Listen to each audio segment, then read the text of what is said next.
आज कुछ गड़बड़ है, आज जरूर कोई दाल में काला है। देखो भगवान सब करा रहे हैं खुद और कह रहे हैं गाद दाल में काला है। और दोनों भाई आश्रम में आए और देखा सीता वहां नहीं है, और दोनों भाई अब ढूंढ रहे हैं अपनी पत्नी को, नाटक कर रहे हैं। भगवान लक्ष्मण जी को तो मालूम है नहीं, लक्ष्मण जी तो जो भी कह रहे हैं सही है, लेकिन राम जी अभिनय कर रहे हैं, लीला कर रहे हैं। आप पूछ रहे हैं सबको मेरी सीता को देखा क्या? हे खग मृग हे मधुकर शयनी, तुम देखी सीता हे खग मृग हे मधुकर शयनी, तुम देखी सीता मृदु नयनी। खंजन सुख कपोत मृग मीना, खंजन सुख कपोत मृग मीना, मधुर निकर कोकिला प्रवीणा, मधुबन कर कोकिला प्रवीणा। कुंद कली दाड़िम दामिनी, कुंद कली दाड़िम दामिनी, कमल दद शशि यही भामिनी, कमल सरद शशि अहे भामिनी। वरुण पास मनोज धनु हंसा, वरुण पास मनोज धनु हंसा, गज के हरि निज सुनत प्रशंसा, गज के हरि निज सुनत प्रशंसा। श्रीफल कनक कदली हर्षाई, श्रीफल कनक कदली हर्षाई, नेकुन संक सकुच मन माही, नेकुन संक सकुच मन माही। सुन जानकी तोहे बिनु आजो, सुन जानकी तोहे बिनु आजो, हर से सकल बाई जनु राजो, हर से सकल पाए जनु राजो। सीता की खबर पूछे खग मृग हे मधुकर श्रेणी, तुम देखी सीता मृग नयनी। खंजन सुख कपोत मृग मीना, मधुक निकर कोकिला प्रवीणा। दाड़िम दामिनी, कमल सर सदहि भामिनी, वरुण पास मनोज धनु हंसा, गज की हरि नित सुनत प्रशंसा। देखो जो भगवान अंतर्यामी कण कण में व्याप्त है, त्रिलोकीनाथ है, स्वामी है, उसको मालूम नहीं उसकी सीता को कौन लेंगे। भगवान कामी, जैसे भरद्वाज मुनि ने पूछा याज्ञवल्क्य से, भगवान का चरित्र कैसा है? जैसे कामी व्यक्ति का चरित्र, अपनी औरत के लिए इतने तड़पते हैं और क्रोधी हैं, और औरत के चक्कर में पूरा रावण का वंश उड़ा दिया। काम और क्रोधी है ना। इस चरित्र को कौन जानता है? शिवजी इस चरित्र को जानते हैं। जो भगवान के परम भक्त हैं वो इस चरित्र को जानते हैं। सती भी संशय करती है, भगवान चाहते हैं मैं मनुष्य रूप में अवतरित हूं, मुझे लोग मनुष्य समझें, कोई भगवान नहीं जाने, गुप्त रखना चाहते हैं अपने आप। और शिवजी भगवान को उजागर करना चाहते हैं, और शिवजी भी उजागर नहीं कर सकते, क्योंकि जब कुंभज ऋषि के यहां से सत्संग करके आ रहे थे तो निकट नहीं गए शंकर जी, दूर से प्रणाम किया। निकट क्यों नहीं गए? अगर मैं भगवान के निकट जाके प्रणाम करूंगा, दुनिया समझेगी शंकर ने जाके प्रणाम किया, इसका मतलब भगवान है।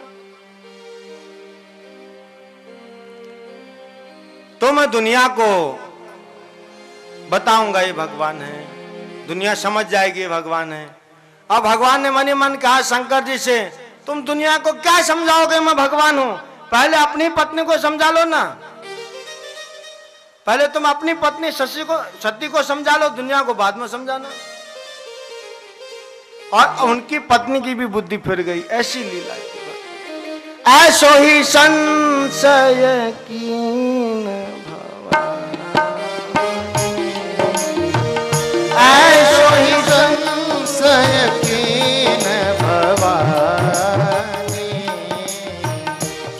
संशय किया, यहां पर संशय किया। भगवान शंकर कुंभज ऋषि के यहां से आ रहे थे। एक बार त्रेता युग माही, एक बार त्रेता युग माही, शंभु गए कुंभज ऋषि पानी, शंभु गए कुंभज ऋषि पाही, संग सती जग जननी भवानी, संग सती जग जननी भवानी, पूजे ऋषि अखिलेश्वर ज्ञानी, पूजे ऋषि अखिलेश्वर ज्ञानी।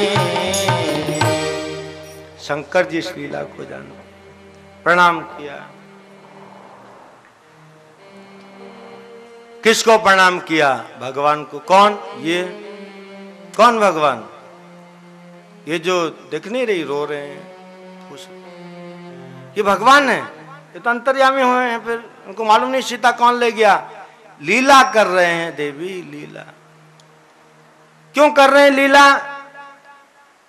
ये तो इनकी लीला तो एक काम ही आदमी की है। साधारण आदमी की पत्नी खो जाती है, आदमी आदमी को पूछता है, ये भौरों को, कीड़े मकोड़ों को पूछता है क्या?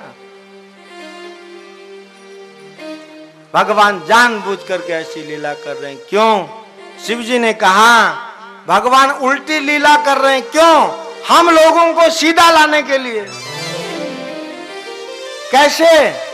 जैसे एक छोटे बच्चे को उसकी माँ जब चलना सिखाती है, तो अपने बच्चे को जब चलना सिखाती है तो उल्टा चलती है, बच्चे को सीधा चलाती है। आ आ आ तो बच्चा सीधा आता है, खुद उल्टी चलती है। क्यों उल्टी चलती? कि मेरा बेटा सीधा चलना सीख जाए। इससे भगवान उल्टी लीला इसलिए कर रहे हैं कि जीव सीधा हो जाए।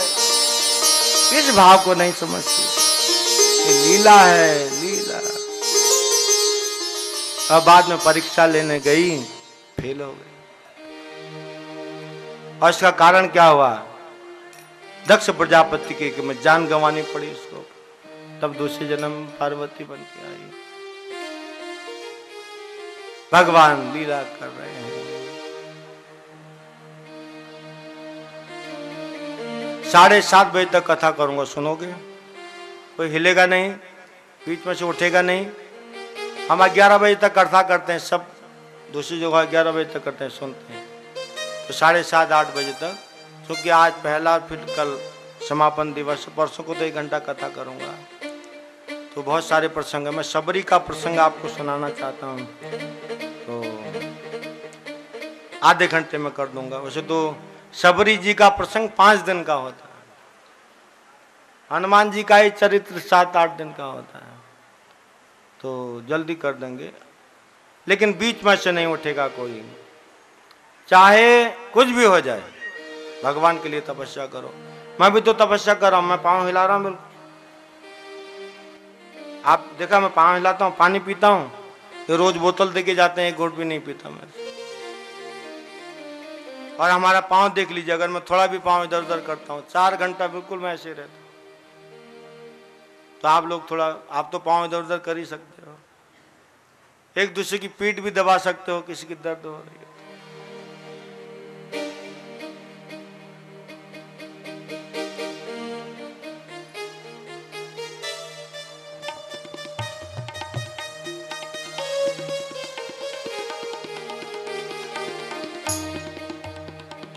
रामचंद्र कह गए सिया से, रामचंद्र कह गए सिया से, ऐसा कल युग आएगा, ऐसा कल युग आएगा, हंस चुकेगा दाना, हंस चुकेगा दाना तिनका, कौआ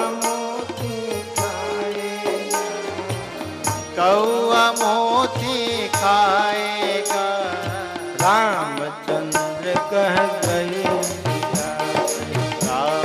कलयुग आएगा,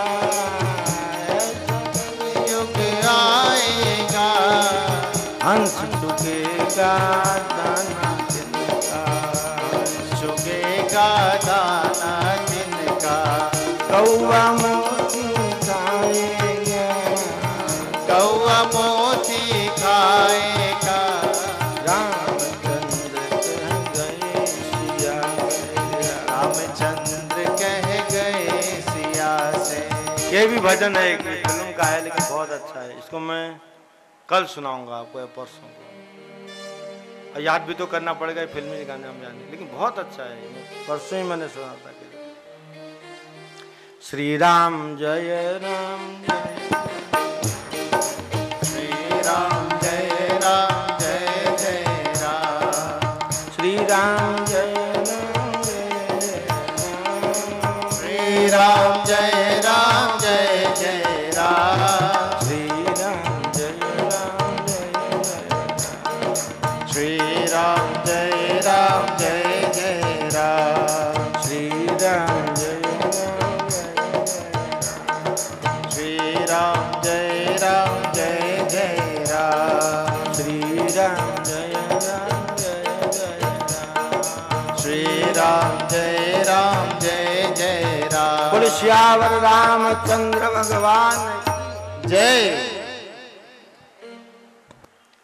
और भगवान जैसे ही आगे आए, ढूंढते ढूंढते तो जटायु को मरा हुआ, अर्ध मरा था, पंख फड़फड़ा रहे थे। और भगवान ने जटायु का दाह संस्कार किया। और शरीर छोड़ते वक्त जटायु ने भक्ति मांगी भगवान से। अविरल भगति मांगी बर, गीत गयऊ हरिधाम, तेहि की क्रिया यथोचित निज कर दीनी राम। अविरल भक्ति का वर मांगा और क्रियाक्रम भगवान ने अपने पुत्र की तरह दायित्व निभाया, अपने हाथों से उनका दाह संस्कार किया है। सुनहु उमाते लोग अभागी, सुनहु उमाते लोग अभागी, हरि तज होय विषय अनुरागी, हरि तजी होय विषय अनुरागी। हे पार्वती, वो लोग अभागे हैं जो भगवान को भजना नहीं चाहते, विषयों में फंस जाते हैं।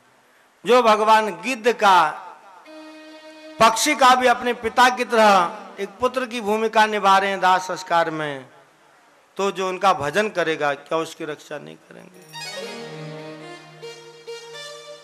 और आगे शबरी आश्रम में भगवान पधारते हैं। शबरी शबर जात की है, मतंग ऋषि की शिष्या है। पूर्वजन की कथा आती है शबरी की कि एक बहुत बड़े तपस्वी महात्मा थे, तो भगवान कभी कभी उनके घर आया करते थे आश्रम में। एक दिन भगवान ने वैकुंठ में लक्ष्मी जी से कहा, पृथ्वी में एक बहुत बड़े तपस्वी महात्मा रहते हैं, बड़े अच्छे संत हैं, मैं वहां जाते रहता हूं। लक्ष्मी जी ने कहा मुझे भी दर्शन करा। और भगवान लक्ष्मी को लेकर के पृथ्वी पर आए और लक्ष्मी जी को संत का दर्शन कराया। और लक्ष्मी जी ने संत से कहा, भगवान ने भी कहा, कभी आप वैकुंठ आइए हमारे यहाँ। तो भगवान के बुलावे पर वो संत एक दिन वैकुंठ गए और लक्ष्मी जी ने विचार करके कि संत हमारे घर में पधार रहे हैं, सुंदर सुंदर पकवान, मेवा, मिष्ठान सब सामग्री बनाई और परोस करके सामने रखी। और उसमें कुछ कड़ी भात भी बना के रखा था, चावल भात दाल ऐसा। तो जब संत के समक्ष रखा, इतने में संत बिगड़ गए। कहा कि हम इस तरह की कच्ची रसोई नहीं खाते। लक्ष्मी जी ने भगवान से कहा, क्या हो गया, तो बड़े अच्छे खासे संत थे, इतना अकड़ रहे हैं।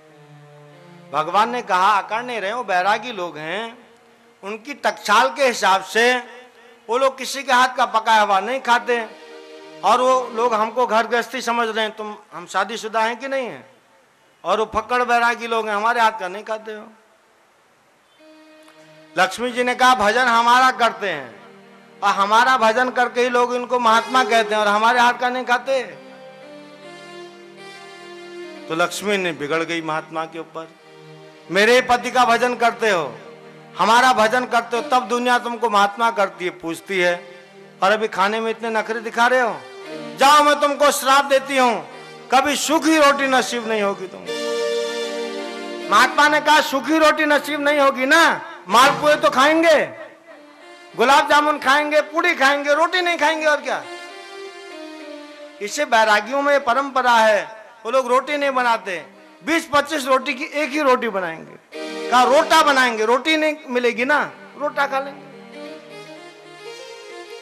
और महात्मा ने कहा तुमने बिना मेरी गलती के मुझे श्राप दिया है, मैं भी तुमको श्राप देता हूं, तुमने एक संत का अपमान किया है, तुम जाकर के नीच कुल में जन्म लेगी और हम संतों के सेवा करेगी, तब तेरा कल्याण होगा। कहा और वही लक्ष्मी धरा धाम में सबरी बनकर के आई। दूसरी कथा एक रानी की है। एक राजा की पत्नी बहुत सुंदर रानी थी, उसके मन में संतों का दर्शन का भाव लगता था, लेकिन घर में बहुत मर्यादा है। आपने देखा होगा कई महिलाओं को मुंह ढक करके, विशेषकर यूपी बिहार में है, पर्दा रहता है। अब रानी हमेशा पर्दे में रहती, कोई घर में आता उसको मिल नहीं सकती, तो बड़ी दुखी हो जाती बेचारी। एक दिन माघ मास में प्रयाग में कुंभ आया, तो सब लोग राजा के परिवार वाले सब कुंभ में स्नान करने गए, तो बहुत मन ही मन खुश हुई। कुंभ में साधु संतों का जमावड़ा होता है, संतों का दर्शन करूंगी। वहां भी देखा तो सिक्योरिटी वाले, उनके सिपाही लोग, इतने ऐसा कोई मौका ही नहीं मिला कि संतों का दर्शन करने को मिले, क्योंकि वीआईपी लोग थे। इनको लोग मिलने आते हैं, किसी को मिलने नहीं जा सकते। तब त्रिवेणी संगम में त्रिवेणी से रानी ने प्रार्थना की कि मैं राजा की पत्नी नहीं बनना चाहती, अगर तुम मुझ पर प्रसन्न है तो मुझे अगले जन्म में नीच कुल में कुरूप बना देना, लेकिन संतों का दर्शन मुझे हो। दूसरी कथा में ये रानी सबरी बनकर आई। तीसरी कथा एक ब्राह्मण और ब्राह्मणी की है, कि दोनों भजन करते थे। एक बार ब्राह्मण कहीं बाहर गया था, अचानक आया तो पत्नी से कहा कि मुझे बहुत भूख लगी है, जल्दी से मेरे लिए भोजन बना दो। पत्नी ने जैसे ही भोजन बनाया, इतने में शायद उसका बच्चा बीच में आ गया, कोई आ गया, उस पर उलझ गई।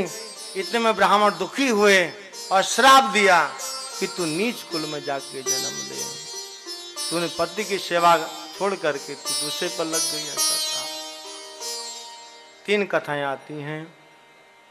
और त्रेता युग में सबरी, भील परिवार में इसका जन्म हुआ। सबरी नाम नहीं है, सबर कुल में जन्म होने से सबरी हुई। 9 साल की थी, पिता माता ने इसकी शादी तय कर दी एक भील राजकुमार से। शादी की तैयारी हो रही है। एक बाड़े में 100 जानवर बंधे हुए थे, 12 सिंगे, हिरण, जो जंगली जानवर ये लोग मार के खाते हैं, ऐसे ही 100 जानवरों को बंद करके रखा था। सबरी ने एक दिन अपनी माँ से पूछा, माँ ये बाड़े में जो 100 इतने सारे जानवर ये बड़े बड़े बांध के रखे किसके लिए है? कहा बेटी तुम्हारी शादी है ना, हम भील लोग हैं, संबर लोग हैं, हम जानवरों का मांस करते हैं, वही हमारा व्यवसाय है। तुम्हारी शादी में इनको काट करके इनके अच्छे अच्छे पकवान बनेंगे, मेहमान लोग खाएंगे, इसलिए इनको।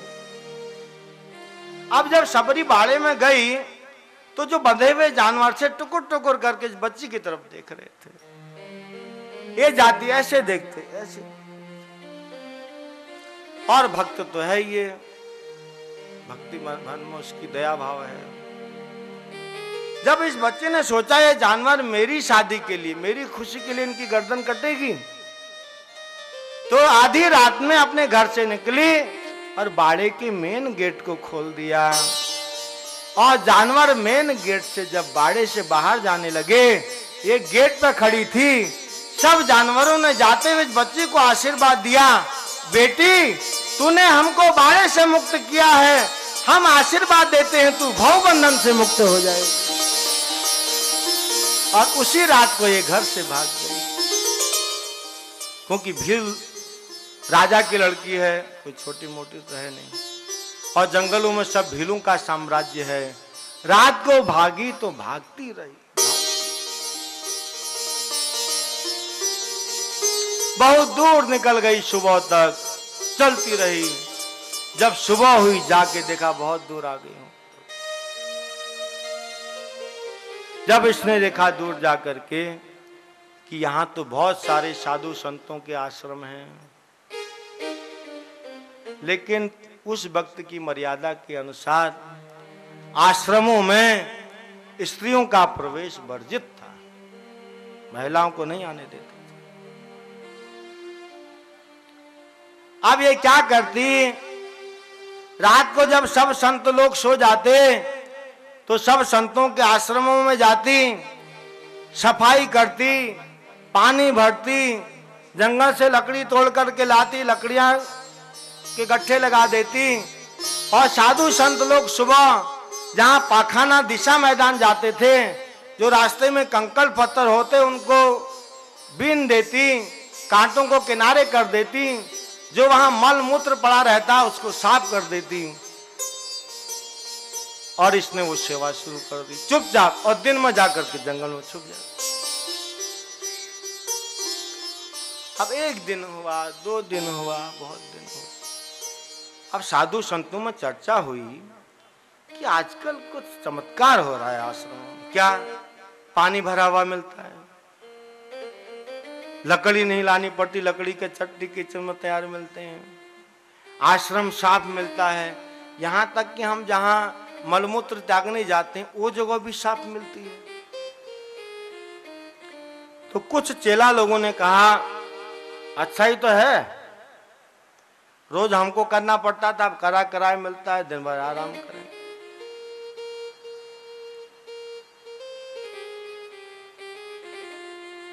लेकिन उनमें एक मतंग ऋषि का आश्रम है।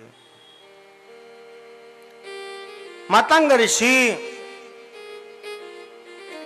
ने जब ये देखा ये कौन है जो रात को इस तरह की सेवा करता है, दिखाई नहीं देता।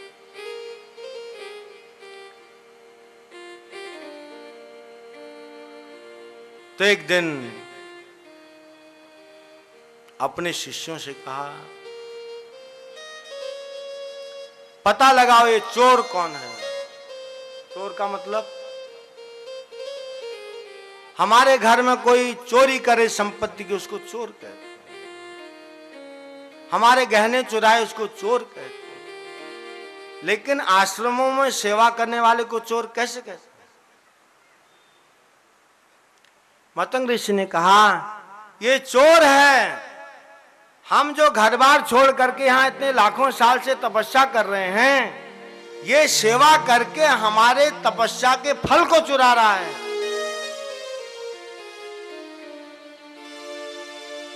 ये छोटा मोटा चोर नहीं है, जो तपस्या के फल को चोरी करे ये छोटा मोटा चोर नहीं, इसको पकड़ना है। और शिष्यों को लगा दिया पकड़ लो उसको। रात को आई, झाड़ू लगाती है, बुहारी लगाती है, सब लगाती है। और आधी रात में जाकर के जो झाड़ू लगा रही थी, इतने में मतंग ऋषि के शिष्यों ने पकड़ लिया। झड़क, चलो हमारे गुरु के पास।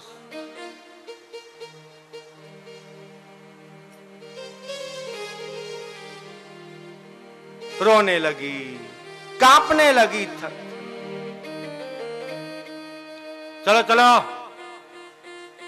ज्यादा रोने धोने की जरूरत नहीं। शिष्य लोग अकड़ गए, आप पकड़ करके मतंग ऋषि के समक्ष पेश किया। आज जैसे ही मतंग ऋषि के सामने आई, थर थर कांपने लगी, रोने लगी। मतंग ऋषि ने सिर से लेके पांव तक देखा, उसकी कंपन को देखा, उसकी रुदन को देखा, तो कहा बेटी तू क्यों रोती है? कहा मैं नीच हूं, मैं भिलनी हूं, नीच जाति की हूं मैं अभागिन हूं। सब अपनी उपमाएं दे दिया, अवगुण गिना।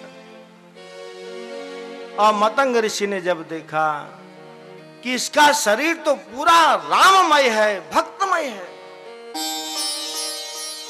ये डर के मारे नहीं कांप रही है, इसमें भजन भगवान की रति इतनी भरी है, भगवान के प्रति अनुराग, वो इसके शरीर में कंपन उत्पन्न कर रहा है। भगवान के भक्त का लक्षण क्या है? लक्ष्मण जी पूछते हैं राम जी, मम गुण गावत पुलक शरीरा, गद गद गिरा नयन गहीरा। मम गुण गावत पुलक शरीरा,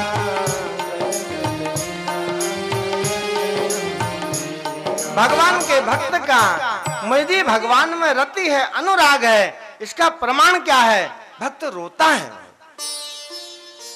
मैं कथा सुन रहा हूं, प्रमाण क्या है? कथा के प्रसंग जिस टाइप के, उस टाइप का भाव शरीर में। नयनम गलत सुधारया, बदनम गद गद रुद्धया गिरा। पुलक निचितुम बपू कदा, तव नाम ग्रहणे भविष्यति। हमारा कोई प्यारा लड़का है, घर में स्कूल गया, टाइम से घर नहीं आया, शाम हो गई है अभी तक घर नहीं, अता पता नहीं। माँ बाप की हालत कैसी हो जाती है? कोई भी पूछे क्यों, क्या दुखी हो, क्यों, बोलने को नहीं होता, गला अवरुद्ध हो जाता है। वैसे ही जब जीव भगवान के नामों का उच्चारण करता है कि मैं भगवान से जन्म जन्मांतर से विलग हो गया, कब से उनसे दूर हो गया, मेरे ठाकुर मुझसे कितने दूर चले गए, कब मिलेंगे, मिलेंगे कि नहीं मिलेंगे, जब उनका नामोच्चारण करता है तो उसका गला रुंध जाता, शरीर कांपने लगता है, वाणी में कर्कश आ जाता है, स्पष्ट बात नहीं। इसलिए थर थर कांप। मतंग ऋषि ने कहा बेटी तू डर मत, क्यों डरती है? मुझे ऐसा लगता है कि तेरा दर्शन करके आज मेरा जीवन धन्य हो गया, कि तुझ जैसे भक्त का दर्शन मुझे हो गया। तू डर मत। कहाँ रहती है तू बता? कहाँ? इधर ही मैं जंगल में रहती हूँ और रात में आश्रम साफ करने के लिए आती हूँ। मतंग ऋषि ने कहा आज से मत जाना वहां, मेरे आश्रम की परिधि में रहना। अब उस समय कोई 1 एकड़ 2 एकड़ की जमीन तो थी नहीं, हजारों हजारों एकड़ जमीन थी, कोई बाउंड्री भी नहीं थी, कोई रजिस्ट्री वगैरह थी नहीं। जहां तक हत्या लो, कहा हमारे आश्रम की जहां तक बाउंड्री है, तुम कहीं भी दूर, इधर आश्रम में मत रहना, दूर कहीं रहना। और राम नाम का जाप करना का, और महामंत्र की दीक्षा, राम नाम के मंत्र की दीक्षा सबरी को दी, क्योंकि दीक्षा लेना जरूरी होता है। बिना दीक्षा के भगवान सेवा को स्वीकार नहीं करते हैं।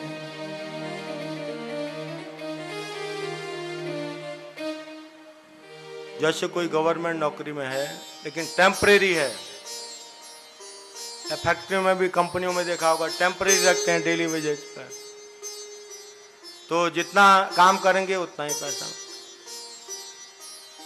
तो जब तक दीक्षा नहीं लेते गुरु शरणागत नहीं होते। भजन तो हम करते हैं, सेवा करते हैं, लेकिन सेवा का जो भी फल मिलेगा मिल जाएगा, लेकिन वो फल ऑथराइज नहीं होगा। लेकिन जब गुरु से दीक्षा लेते हैं तो जैसे कोई आदमी परमानेंट हो जाता है, सरकारी नौकरी में परमानेंट हो जाता है या प्राइवेट कंपनी या लिमिटेड में, तो छुट्टी के दिन की भी तनख्वाह मिलती है, संडे की भी छुट्टी, उस दिन की भी तनख्वाह मिलेगी, क्योंकि परमानेंट हो गया। इसे गुरु से दीक्षा लेने से हम थोड़ी भी भगवान की सेवा करते हैं, भजन करते हैं, तो उसका कई गुना फल बढ़ जाता है। गुरु की कृपा रहती है ना, इसलिए दीक्षा दिया। राम नाम का मंत्रोच्चारण करना कहा। और इतने में ये बात पूरे आश्रम क्षेत्र में फैल गई कि मतंग ऋषि ने एक लड़की को अपने आश्रम में रख दिया और सब साधु लोगों ने मीटिंग बिठाई। कहा ये मतंग ऋषि का सत्यानाश हो, इसने तो हमारा भी बदनाम कर दिया।